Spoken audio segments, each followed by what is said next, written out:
Você sabe que o mundo é dividido entre a vida real. Quando eu falo vida real, o Charles fala assim, eu sei, conheço.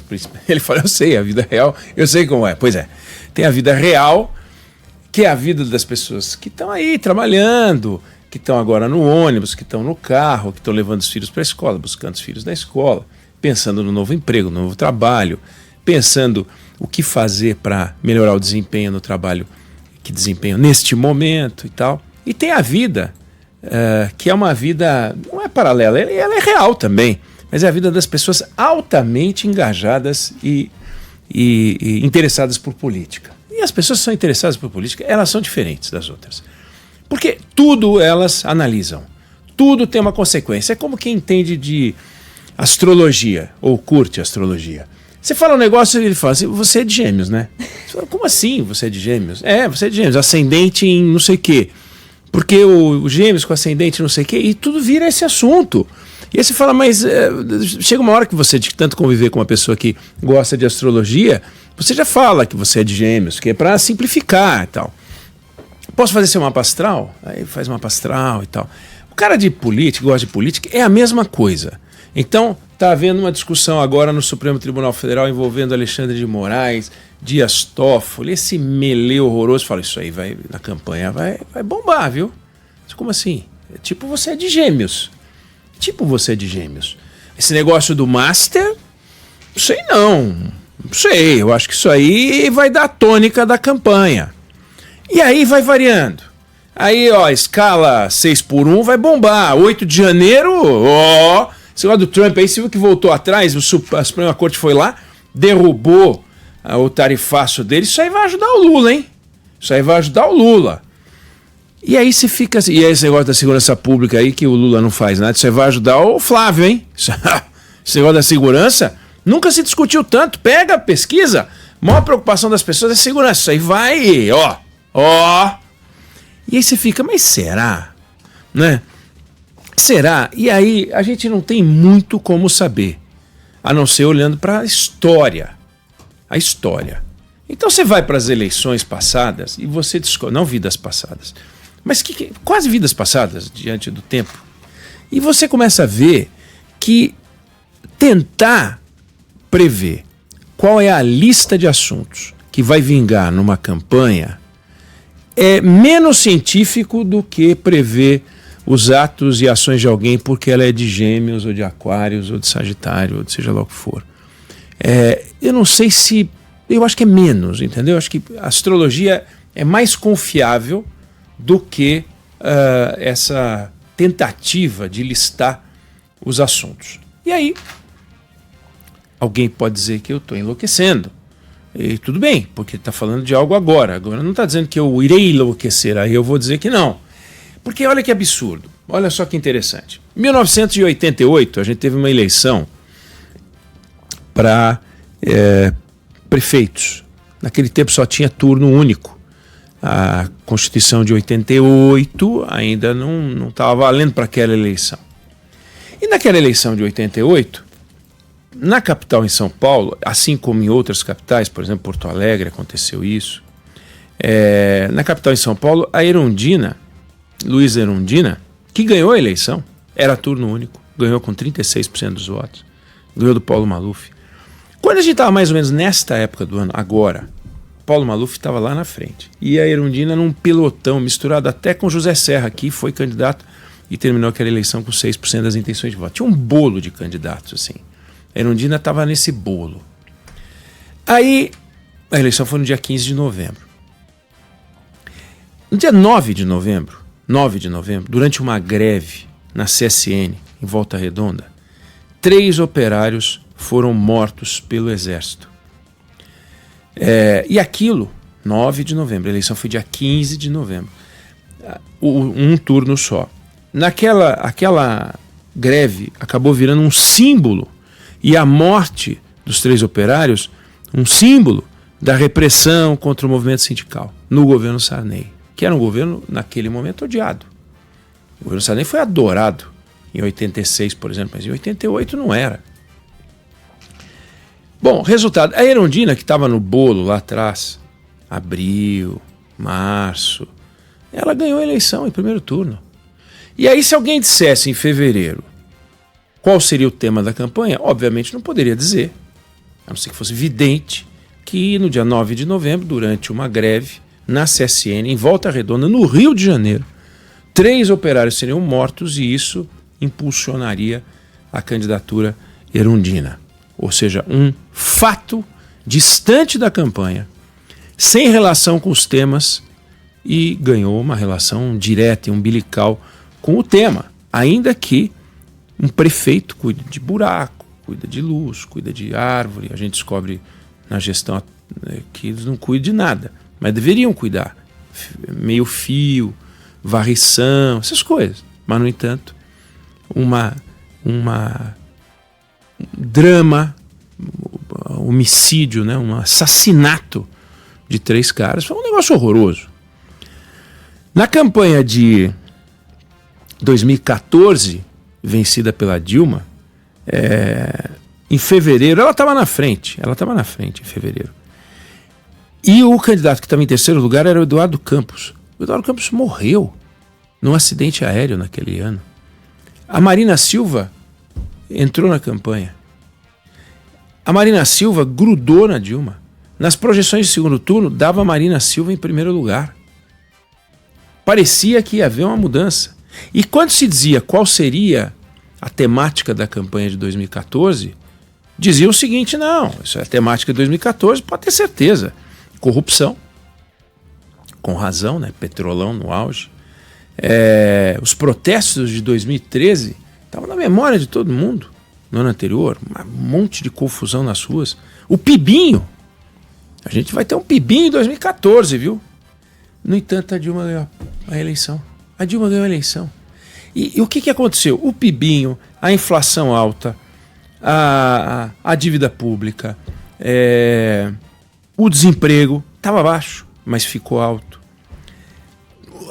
O pacote de proteção social ainda funcionava direitinho. O crédito ainda estava forte. E ela ganhou a eleição.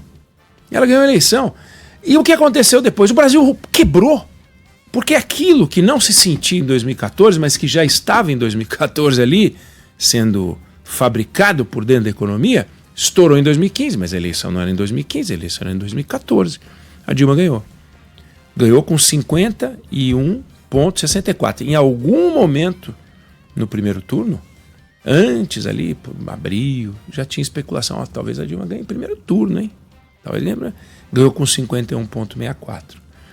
E a Marina Silva, que ia bombar, ficou em terceiro.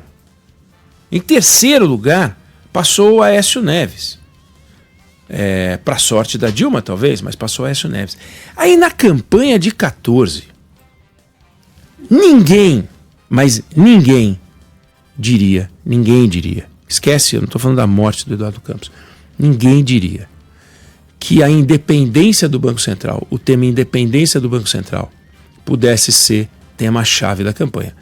Se alguém dissesse isso para qualquer um, para um marqueteiro, olha, pode ter certeza que independência do Banco Central vai fazer diferença. Alguém ia dizer, não, você está louco. Pois o que aconteceu?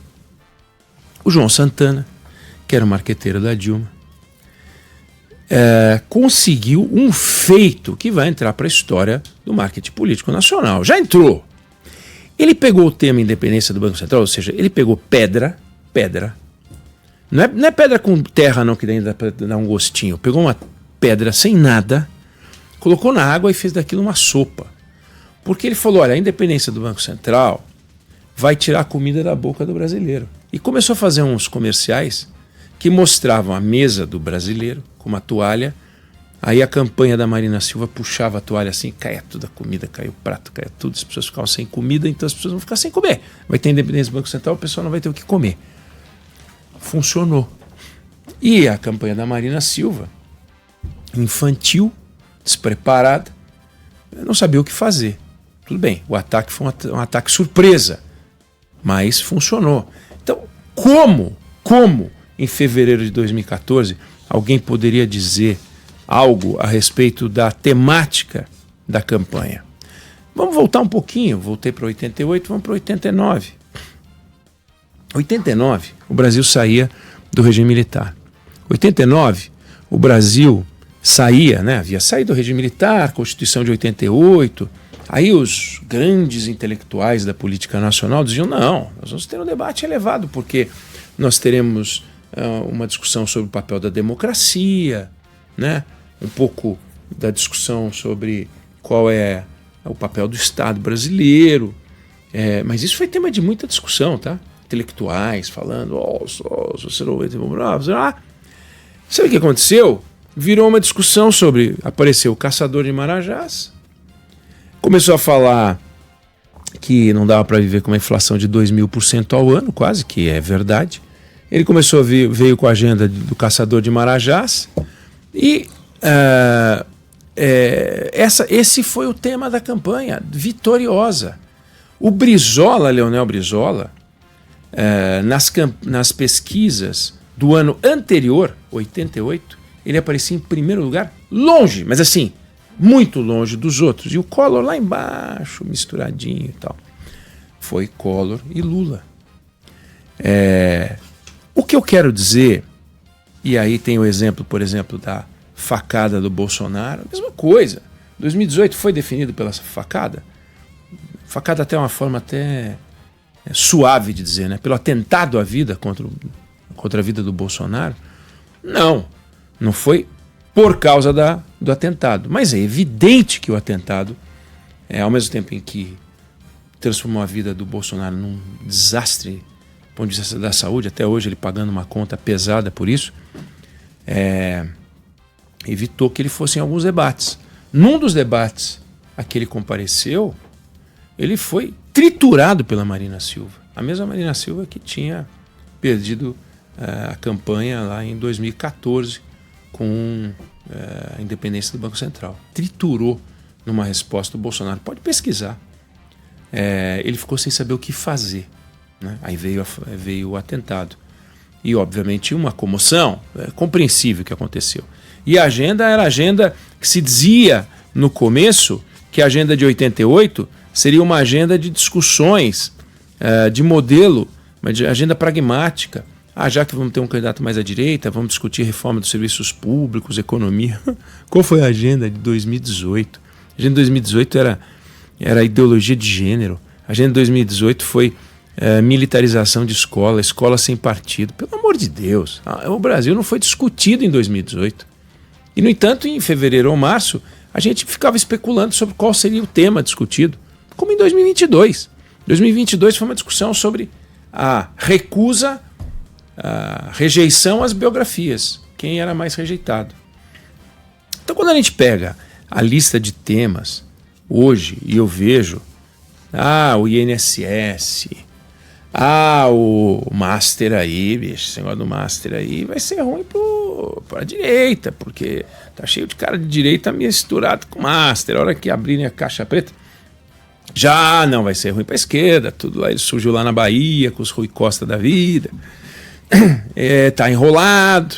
INSS não, começou lá no Bolsonaro, vai ser ruim para ele. Não, mas foi o Lula que aumentou porque não fez nada e tal. E aí é timing. Em que momento acontecem as coisas?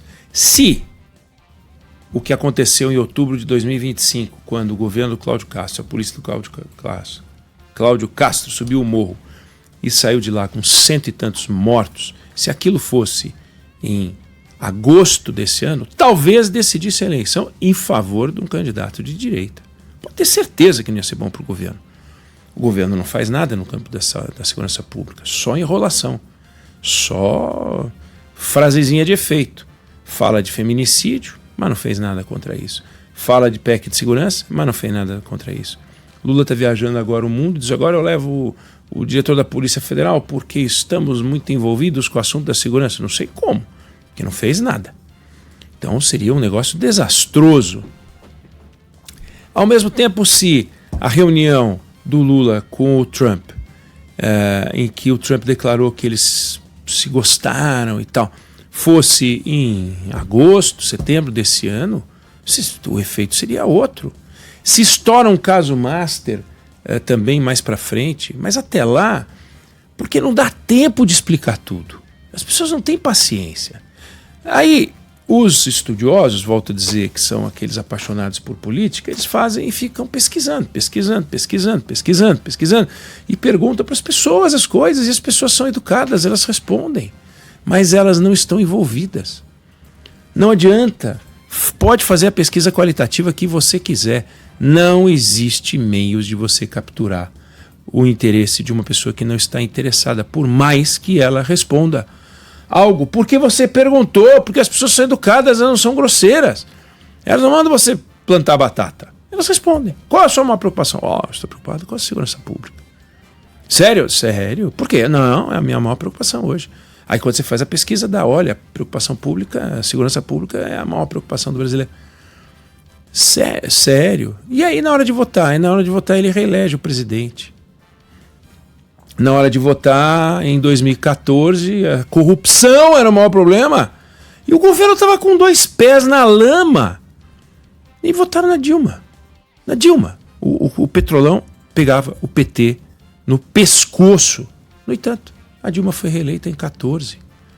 Estourou o Petrolão em 14. As coisas não são simples. Então, cuidado. Tem muito jornalista, muito analista, muito estudioso, fazendo um serviço que é legítimo, que é astrologia política, que é tentar encaixar qual é a lista de temas, onde é que pode os pontos fortes, os pontos fracos e tal. E as campanhas têm sua dinâmica própria e tem um divisor, que é importante a gente frisar. O horário eleitoral gratuito. Tem um levantamento que foi feito na eleição de 22, no ano de 22. Pegaram o número de menções aos candidatos e começaram a perceber que os candidatos tinham em média 200 mil menções diárias. Variavam uns mais, outros menos e tal. Quando chega mais ou menos agosto, setembro ali, o número de menções diárias dos candidatos em geral, perdão, não era cada um, 200 mil em geral, passa para 200 mil cada um. E de repente, quando começa o horário eleitoral, passa para 500 mil cada um. O que aconteceu? Horário eleitoral. No horário eleitoral, as pessoas são atropeladas por informação. Mesmo na rede social, aparece o cortezinho da rede social, do horário eleitoral. Antes dos programas de televisão, antes do programa de rádio, depois do programa de rádio e durante toda a programação, fica aparecendo os comerciais. Você é bombardeado por aquilo. A velha e boa televisão, a velho e bom rádio com horário eleitoral gratuito. E o horário eleitoral gratuito tem aquele horário chato e tem os comerciais que ficam no meio da programação, como se fosse um comercial de um produto qualquer. E o impacto disso é brutal, pelo menos até a última campanha foi brutal, e tudo indica que será de novo. E quando entrar o horário eleitoral gratuito, entra também a agenda, que vai sendo, no começo, promovida pelos marqueteiros, mas em seguida é como o jogo de futebol. O jogo de futebol começa, tem 11 de um lado, 11 do outro. Depois eles começam a trocar de posição e um time deixa 4 mais para trás, outro deixa 3 mais no meio, aí em resposta outro time que está atacando com 2, depois ele vê que o técnico botou um terceiro atacante, aí ele tem que mudar não sei o que, troca uma peça e o jogo vai ganhando uma dinâmica. Por que a gente assina um jogo de futebol, a gente diz, o time ganhou a partida no primeiro tempo, mas no segundo foi massacrado? Como é que é possível? Os mesmos jogadores, às vezes os mesmos jogadores, às vezes não, mas é o mesmo técnico, o mesmo grupo. No entanto, a coisa muda tanto de figura. Quem assistiu a partida de ontem da Portuguesa com o Corinthians fala, não é possível, o que aconteceu ontem? O que aconteceu ontem? Que jogo que você assistiu? Dependendo da hora que você desligou, se você desligou com 88 minutos de partida, você viu a Portuguesa classificada e foi dormir com a Portuguesa classificada. De repente, o Corinthians, você ia ver o empate. Você falou, e agora? E de repente você viu o Corinthians perdendo um pênalti, você fala, agora acabou, a Portuguesa vai ser classificada. E não foi. Quer dizer, é a dinâmica, é a interação. Isso acontece na guerra, isso acontece no esporte, isso acontece também na política. Você seleciona, treina, faz tudo certinho. Na hora que começa o treino a treino, jogo a jogo, velha máxima, isso vale para a política também. Selecionar a lista de temas. Larissa e Ferretti já fizeram várias entrevistas. Quantas vezes a lista de perguntas que vocês selecionaram não serviu para muita coisa e vocês foram, não digo obrigados, mas a dinâmica da entrevista provocou outras perguntas. E aquela lista que vocês tinham de perguntas, vocês guardaram. Porque vocês se organizaram, e tem que se organizar, e tem que se preparar, porque vocês têm que conhecer o entrevistado e tal. Mas na hora do vamos ver, a entrevista tem uma dinâmica toda própria, né? E assim vale para a política. Então, não se deixem levar por essa fantasia de que é possível saber agora, 23 de fevereiro, ou 23 de março, ou 23 de abril, qual vai ser a lista do que vai pegar. Claro, se as coisas estão acontecendo hoje, se aquela velha pergunta, né, aquela velha provocação, se a eleição fosse hoje em quem você votaria, tudo bem, é verdade. Se a eleição fosse hoje, esse Master, esse Vorcar, esse INSS, esses porcalhões todos, ia dar confusão. Mas como ela é lá em outubro, a gente tem que esperar. O nosso desafio é fazer análise, acompanhar, mas a gente não pode cair na astrologia política. A astrologia é mais séria do que a política nessa hora.